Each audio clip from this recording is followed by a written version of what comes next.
Hitler's War by David Irving. First Lady. At one end of that broad Munich boulevard, the Ludwigstrasse, is the Victory Arch. At the other, the grimy stone Feldherrenhalle mausoleum. Here, unsuspected by the silent crowds lining the icy sidewalks as dawn rose on December 22nd, 1937, Nazi Germany had jolted imperceptibly onto the course that was to lead it to ultimate ruination. It happened like this. General Erich Ludendorff, Hindenburg's old chief of staff in the Great War, had died, and his simple oak coffin was lying in the shadow of the Victory Arch, draped with the Kaiser's colors, and flanked by tall, black-shrouded pylons topped with bowls of lingering fire. High-ranking officers of the new Wehrmacht, the armed services, had stood stiffly frozen all night at each corner of the bier, carrying on silken cushions the 80 medals that the departed warrior had earned. Hitler had arrived just before 10 a.m. Werner von Blomberg, newly promoted to field marshal, had thrown his arm up in salute.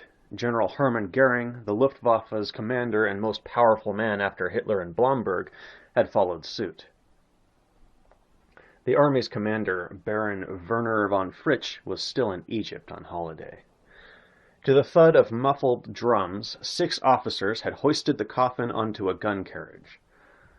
The photographs show Hitler walking alone and ahead of his commanders and ministers, bareheaded, his face a mask, conscious that 100,000 eyes were trained on him. This, he knew, was what his people wanted to see. Their Führer, followed by his faithful henchmen, surrounded by his subjects, united in a common act of spectacle and grandeur. As the last melancholy strains of the faithful comrade died away, a 19-gun salute began from the battery in the Hofgarten, scattering indignant pigeons into the misty air.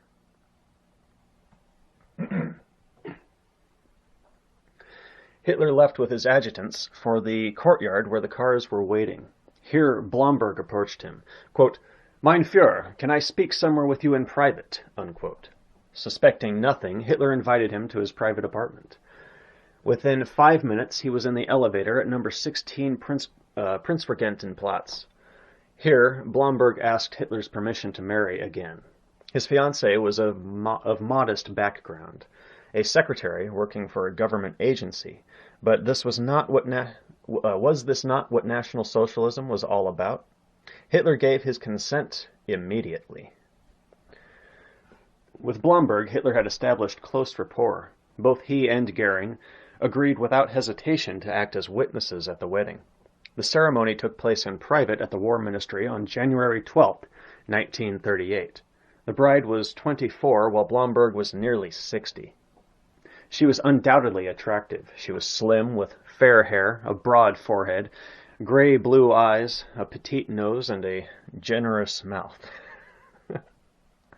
The couple departed immediately on their honeymoon, not knowing that their lopsided marriage would later be construed as having set Hitler on the final approach to absolute power. Their honeymoon was soon interrupted by the unexpected death of Blomberg's mother.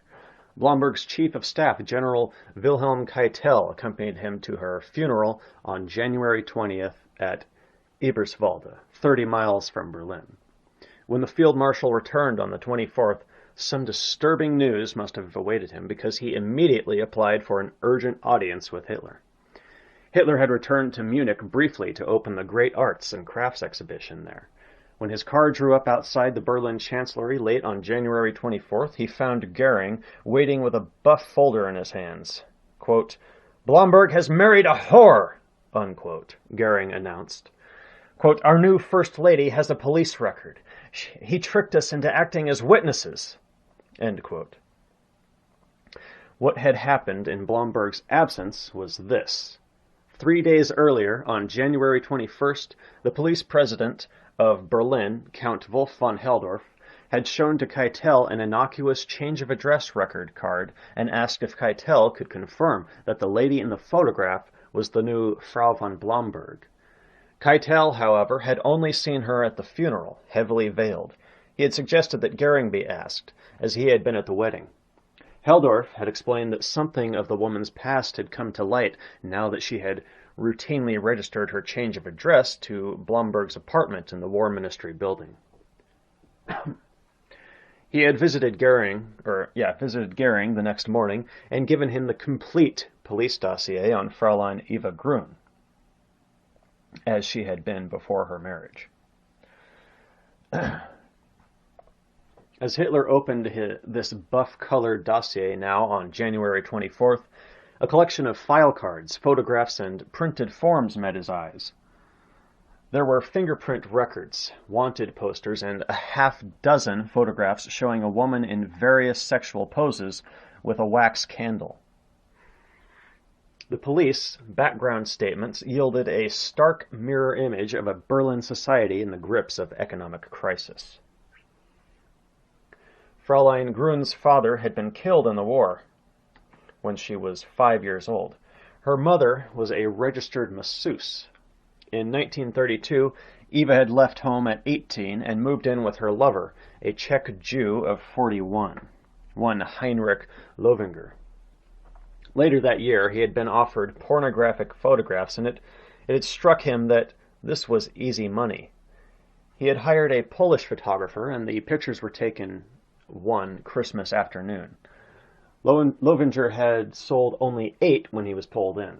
The only other items in the dossier were search notices relating to her having left home while underage, and a 1934 police data card which clearly states that she, quote, had no criminal record, unquote. According to the dossier, she had last visited her mother on January 9th with her future husband, quote, and we all know who that is, unquote, somebody had scribbled in the margin. As he turned page after page, Hitler became visibly angry. Hurling it back at Goering, he exclaimed, quote, is there nothing I am to be spared, unquote. Hitler was stunned that Blomberg could have done this to him. Clearly, as Goering now said, the field marshal would have to resign. But who could succeed him? Heinrich Himmler, the all-powerful Reichsfuhrer of the black-uniformed SS, was one candidate. So of course was Goering.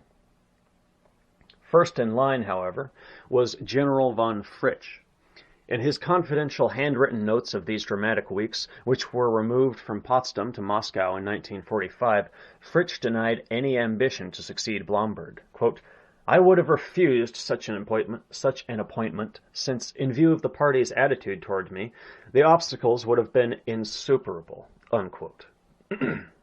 Hitler had a deep regard for Fritsch, but there was one worrisome skeleton in the cupboard, and it could be ignored no longer.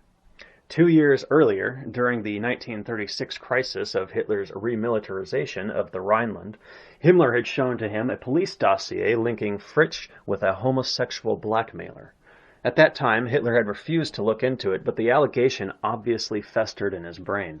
Quote, at the end of March or early in April 1936, unquote, General von Fritsch was to write 3 years later, quote, I invited the Führer to do the Army the honor of becoming honorary colonel of the 9th Infantry Regiment at Potsdam. The Führer accepted, and the regiment was to march to Berlin for the purpose on April 20th. On April 19th, Hausbuck, Hitler's adjutant, phoned me that the Führer had withdrawn his agreement to become colonel of the 9th Infantry Regiment. End quote. At the time, this was a baffling mystery to Fritsch. On Hitler's birthday the next day, he had sent him a telegram from his sickbed at Octoberg. Quote, the Army and I follow you in proud confidence and willing faith along the path you were marking out ahead into the future of Germany. Unquote. On January 18th, 1939, Fritsch commented, quote, that was absolutely true at the time. Today I haven't any faith at all in the man. How far the Army's officer corps has faith in him, I cannot surmise. End quote. By 1939, of course, he knew why Hitler had withdrawn his acceptance. Quote, it was in the spring of 1936, he wrote, that Himmler first furnished furnished to the Führer the dossier claiming I had been blackmailed. Perhaps that's why the Führer withdrew his agreement to become colonel. His later explanation that the party would never understand his becoming colonel of a regiment wasn't very likely, or at least not acceptable. The following is also possible. Himmler finds out that the Führer wants to become colonel of the 9th Infantry Regiment. He fears this may strengthen the army's influence even more. This he wants to thwart. That rascal Himmler is absolutely capable of such a deed." End quote. As recently as December 1937, while Fritsch was still in Egypt, Himmler had again brought up that dossier and stressed the security risk involved if Fritsch was a homosexual. Hitler had suspected that the party was just settling scores against Fritsch, however, and had demanded its destruction. Since Fritsch's return, Hitler had not seen him except once, on January 15th, 1938, when they had a 2-hour argument. Fritsch described it thus, quote, "The Führer angrily began talking about his worries at the spread of anarchist propaganda in the army. I tried in vain to calm him down. I asked for concrete evidence. The Führer said that he did have such material, but he could not give it to me, only to Blomberg. In other words, an open vote of no confidence in me. I had no intention of leaving it at that. I planned to ask the Führer for his open confidence in me, failing which I would resign. But it never came to that." End quote. Now, on January 24th, the shoe was on the other foot. Hitler decided to have it out with Fritsch. He told an aide to summon the Wehrmacht adjutant Hassbach by telephone. The colonel was in bed, however, and stubbornly declined to come before next morning. Hitler lay awake until dawn, staring at the ceiling and worrying how to avoid tarnishing his own prestige if this double scandal ever became public. The next day, January 25th, Goering reported at 11 a.m. that he had seen Keitel and instructed him to have a talk with the unfortunate war minister about his bride. By early afternoon, he had been to see Blomberg himself, he reported, and told him that he must resign. Goering related to Hitler that the minister was a broken man. In Hassbach's presence, Goering now furnished to Hitler the Gestapo dossier on the homosexual link to Fritsch's name in 1936. The folder was evidently a recent reconstruction containing several carbon copies of interrogations, affidavits, and photostats. A certain blackmailer, Otto Schmidt, had been arrested in 1936 and had then recounted the homosexual exploits of one, quote, General von Fritsch, unquote, as witnessed by himself in November 1933. He had introduced himself as, quote, Detective Inspector Kroger, unquote, and threatened to arrest him. The general had produced an army ID card and blustered, quote, I am General von Fritsch, unquote. He had bribed Schmidt with 2,500 marks collected from his bank in the Berlin suburb of Lichterfelde. As Goering contentedly pointed out to Hitler, Schmidt's evidence had proved true in 60 other cases. The dossier, in short, was damning. Even so, Hitler was uncertain. He ordered Goering to question Otto Schmidt in detail, and he forbade Hassbach to mention the matter to Fritsch. Unfortunately, Hassbach that same evening confided rather incoherently to Fritsch that allegations had been made about improper behavior with a young man in November 1933, and this incomplete prior knowledge was to have fateful consequences for Fritsch. He concluded that a certain member of the Hitler Youth was behind the complaint. In 1933, he had arranged for one young Berliner, Fritsch Vermelskirch, an apprenticeship at the Mercedes-Benz factory at Marienfelde. The youth had then turned to crime, however, and when he bragged to underworld friends that he had a high-ranking benefactor, Fritsch had severed all connections with him. That had been 3 years ago. The next morning, Hassbach admitted to Hitler that he had warned Fritsch. The general had hotly rejected the allegation as, quote, a stinking lie, unquote, and he added, quote, if the Führer wants to get rid of me, one word will suffice and I will resign, unquote. At this, Hitler announced with evident relief, quote, then everything is all right. General von Fritsch can become minister after all, end quote. During the day, however, Rival counsels prevailed. Blomberg was ushered into Hitler's library in plain clothes. He angrily criticized the manner in which he had been dismissed. Then ire gave way to sorrow, and Hitler, who genuinely feared that Blomberg might take his own life, tried to console him. He hinted that when Germany's hour came, he would like to see Blomberg at his side again. The discussion turned to a successor. Hitler commented, quote, "Goering has neither the necessary perseverance nor the application," unquote.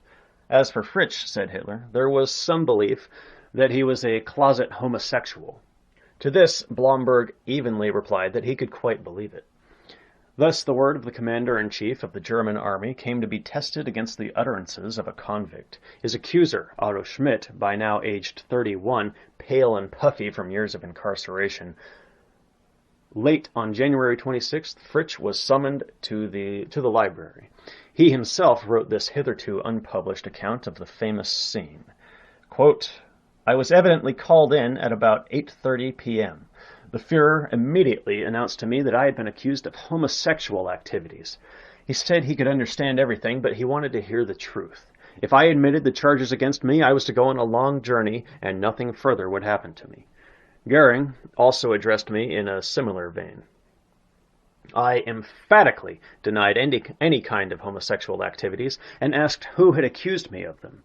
The Führer replied that it made no difference who the accuser was. He wished to know whether there was the slightest basis for these allegations. Unquote. Fritsch remembered Vermelskirch. Quote, "Mein Führer," he replied, "this can only be a reference to that affair with a Hitler Youth." Unquote. Hitler was dumbfounded by Fritsch's answer. Otto Schmidt, the man in the Gestapo dossier, was no Hitler Youth. Hitler thrust the folder into Fritsch's hands. The general rapidly scanned it, purpled, and dismissed it all as a complete fabrication. At a signal from Hitler, the blackmailer was led into the library. Schmidt pointed unerringly at the general and exclaimed, quote, "That's the one," unquote. Fritsch was speechless. He blanched and was led out. Hossbach urged Hitler to give a hearing to the General Ludwig Beck, the chief of General Staff, but the very telephone call to Beck's home at Lichterfelde stirred fresh suspicions in Hitler's tortured mind. Had not blackmail money been collected from a bank at Lichterfelde? Later, he interrogated Beck about when he had last lent money to his commander-in-chief. The puzzled general could only reply that he had never done so. Fritsch's own pathetic story continues, quote, "I gave the Führer my word of honor. Confronted with the allegations of a habitual crook, my word was brushed aside as of no consequence. I was ordered to report to the Gestapo next morning. Deeply shaken at the abruptness displayed by the Führer and Goering toward me, I went home and informed Major Kurt Seward, personal chief of staff, in brief about the allegations. Soon afterward, I also informed General Beck. That's what he meant. I mentioned to both that it might be best for me to shoot myself in view of the unheard of insult from the Führer." Unquote. Fritsch demanded a full court-martial to clear his name.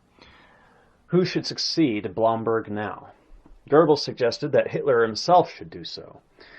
Sent for again the next morning, January 27th, Blomberg pointed out that since President Hindenburg's death, the Führer was constitutionally supreme commander of the Wehrmacht already.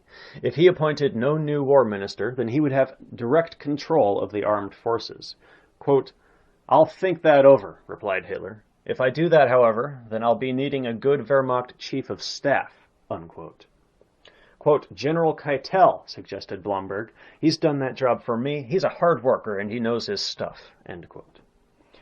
As Blomberg, now in plain clothes, left the chancellery for the last time, he noticed that the sentries did not present arms to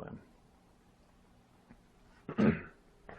At 1 p.m., Hitler received Keitel, a tall, handsome general of unmistakably soldierly bearing, although he had been told to come in plain clothes. He had headed the Army's organization branch during the recent expansion. He was a champion of a unified Wehrmacht command. Hitler asked him who ought to succeed Blomberg, and Keitel, too, offered Goering's name. Quote, "No, "That is out of the question," replied Hitler coolly. "I don't think Goering has the ability. I shall probably take over Blomberg's job myself." End quote. He asked Keitel to find him a new Wehrmacht adjutant to replace the disobedient Hassbach. Keitel picked Major Rudolf Schmundt. Hitler, Keitel, Schmundt, the links of the historic Wehrmacht chain of command were coming together. Over the next to link, Fritzsch's position, I'll get it, that question mark still hung. As Hitler had ordered, General von Fritsch submitted to Gestapo interrogation that morning, January 27, 1938. Concealed microphones recorded every word, and the 83-page transcript has survived, revealing the drama as the monocled Baron was again confronted with the sleazy blackmailer. Schmidt stuck to his filthy story despite the sternest warnings from Werner Best on the consequences of lying. The general he had seen in 1933 had smoked at least one cigar during the blackmail bargaining. He again described the alleged homosexual act. Quote, "This Bavarian twerp," referring to the male prostitute Weingartner, "was standing up, and the man knelt down in front of him and was sucking at it," unquote. To which Fritsch could only expostulate, quote, "How dare he suggest such a thing? That is supposed to have been me?" End quote. He conducted part of the questioning himself. None of Schmidt's details fitted him. He had not even smoked a cigarette since 1925. He frankly admitted that the evidence seemed damning. Quote, "I must confess that if pressure has been brought to bear on him from some quarter or other to tell a lie, then he's doing it damnably cleverly." End quote. Two other quote-unquote witnesses had been posted unobtrusively in the Gestapo headquarters where they could see him. Weingartner, the male prostitute, was emphatic that this was not his client of 1933.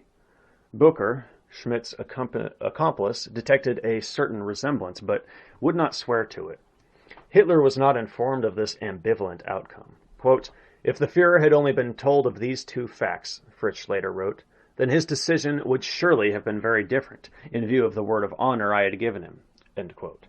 Quote, "It's one man's word against another," observed Goebbels in his diary, "that of a homosexual blackmailer against the army's commander-in-chief." End quote. The next day, he recorded that although Heydrich had conducted several quote-unquote all-night interrogations, Fritsch was standing up to him. Hitler, however, had already written off Fritsch. On January 28th, he was already discussing a short list of possible successors as commander-in-chief army. His first choice was General Walter von Reichenau, Keitel's predecessor at the War Ministry. Keitel advised against him. His own candidate was General Walter von Brauchitsch, a stolid, widely respected officer whose reputation was founded on his period as army commander in East Prussia. In fact, Keitel had already telephoned him urgently to take the next train from Dresden. He arrived at 8:45 that evening. Next morning, Keitel repeated to Hitler the answers given by the general under close questioning. In particular, Brauchitsch was willing to tie the army closer to the Nazi state.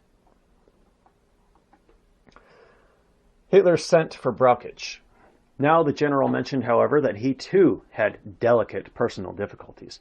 He wanted a divorce to marry a Frau Charlotte Rufer, herself a divorcee.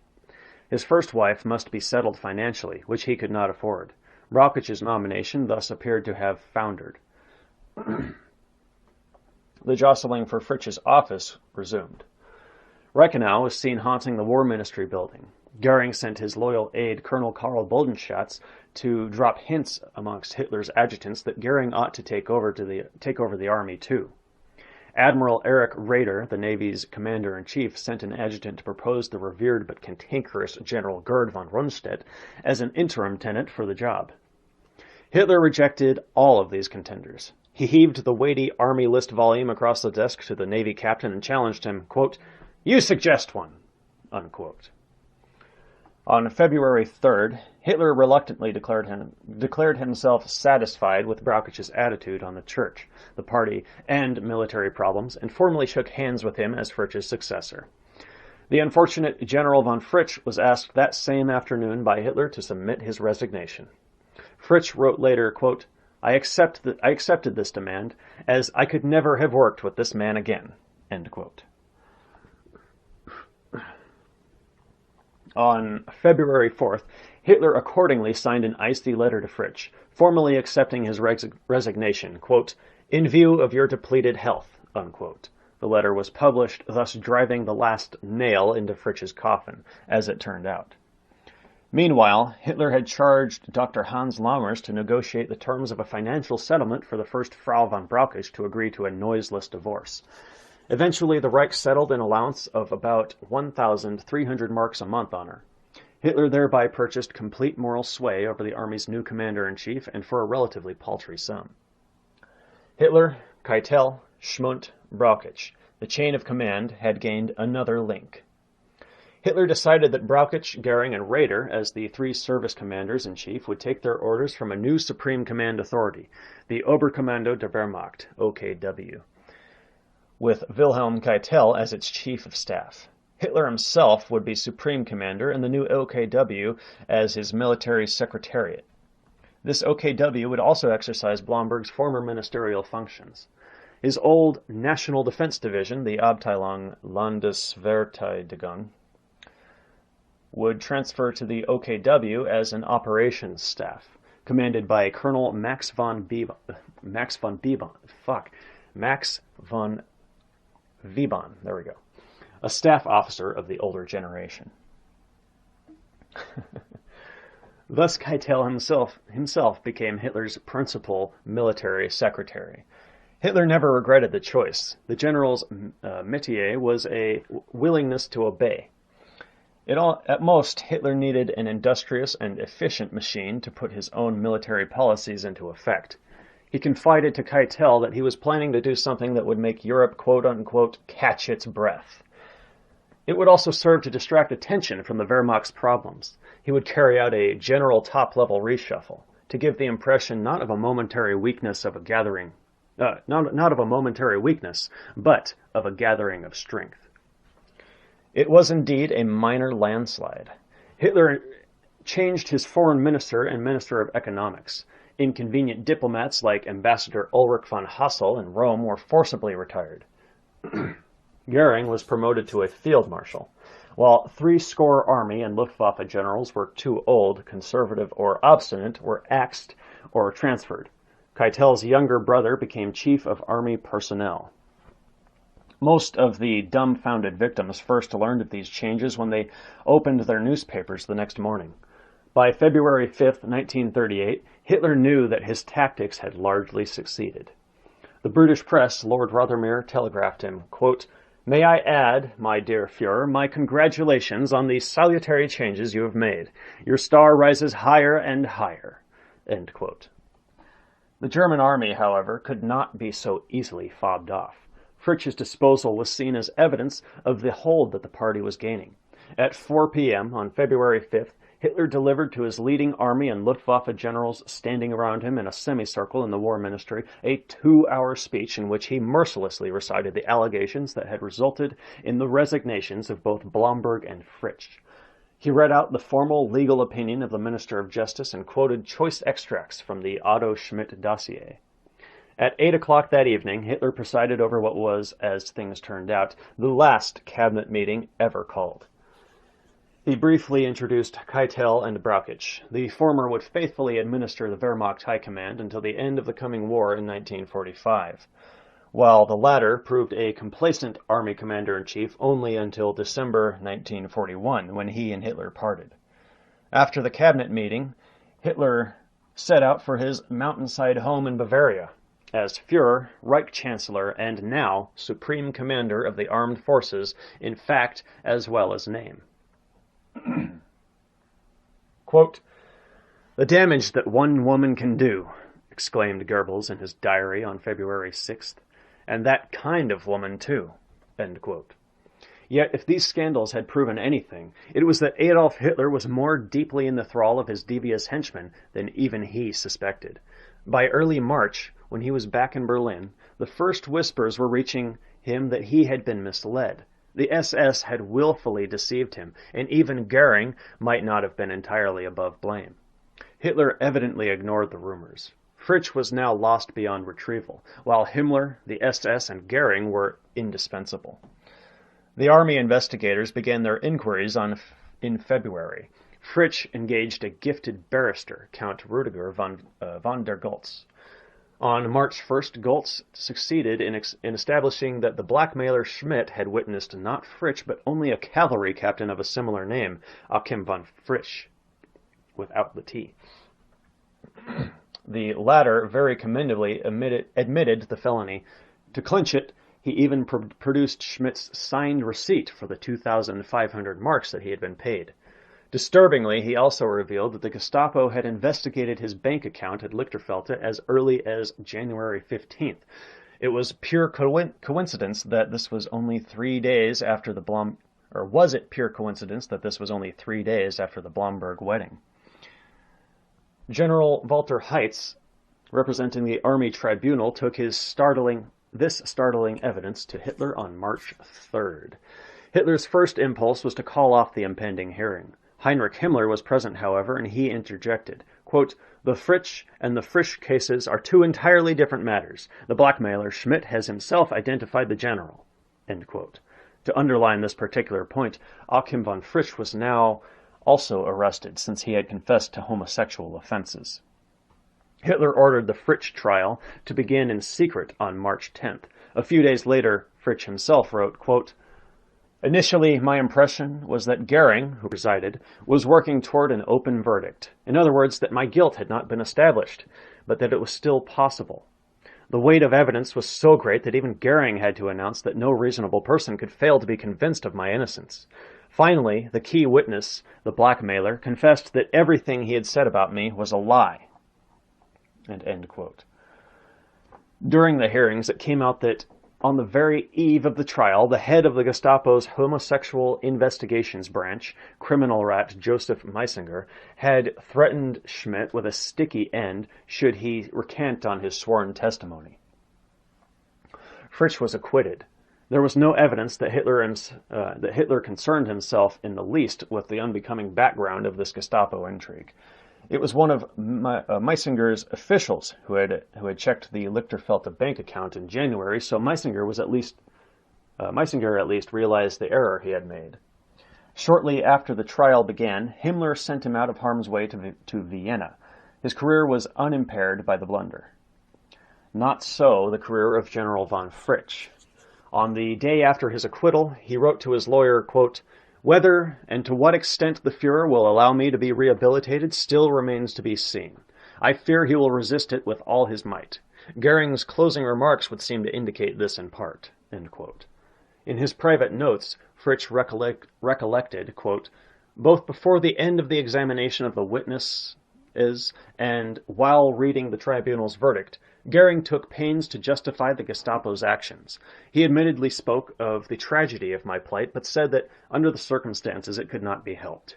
Throughout it all, you could hear the leitmotif, quote, 'Thank God we've got rid of him and he can't come back,' unquote. Goering kept referring to me with emphasis as Colonel General von Frisch, retired." End quote. Not until Sunday, March 20th, could General von Praukich obtain an interview with Hitler to demand Frisch's rehabilitation. Quote, "The Führer was apparently not entirely opposed to rehabilitating me," wrote Frisch later. And end quote. He drafted a 12-point list of the facts pointing to a Gestapo intrigue. At the end of March, he incorporated them in a letter to Himmler. It ended with the extraordinary words, quote, "The entire attitude of the Gestapo throughout this affair has proven that its sole concern was to brand me as the guilty party, and I therefore challenge you to a duel with pistols." End quote. He asked first Beck and then Rundstedt to convey the letter to Himmler as his seconds. Both of these stalwarts politely declined. Under pressure from Brauchitsch, Hitler did take a sheet of his private gold-embossed notepaper and write sympathetically to Frisch. I was scrolling past a picture here. Hold on. There we go. The general replied with a pathetic homily about the bond of confidence he had believed to exist between them. Hitler let him know that the next Reichstag session, he would personally speak words of praise for him. This did not happen, and by June, Fritsch had gone so far as to draft an open letter to every senior general revealing the facts of his acquittal. This may have come to Hitler's ears because all the army and Luftwaffe generals who had heard Hitler's secret Berlin speech on February 5th were ordered to a remote Pomeranian airfield on June 13th, ostensibly to witness a Luftwaffe equipment display. At noon, Hitler arrived, and then the 3-hour judgment and findings in the Fritsch trial were read out to them by the tribunal's president. After that, with visible embarrassment, Hitler began to speak. Quote, "Gentlemen," he said, "I was the victim of a very regrettable error over General von Fritsch." Unquote. He asked them to picture his mental torment caused by the Blomberg affair. In 1936, he said, he had not taken the Schmidt dossier seriously, but after the Blomberg scandal, he had believed anything possible.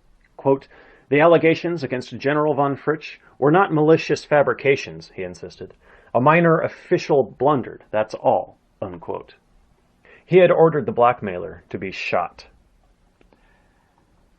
More than one general left that airfield with the momentary conviction that Hitler had spoken honestly.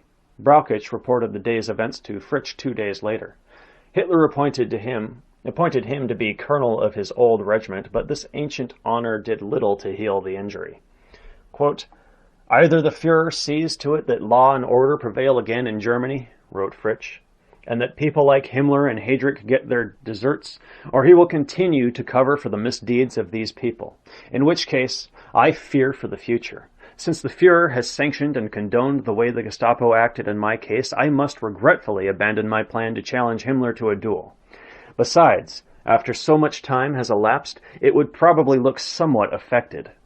What I cannot, and never will, understand is the Führer's attitude toward me. Perhaps he personally begrudges me that I dented his aura of infallibility by being acquitted." End quote. And that is the chapter. That went well.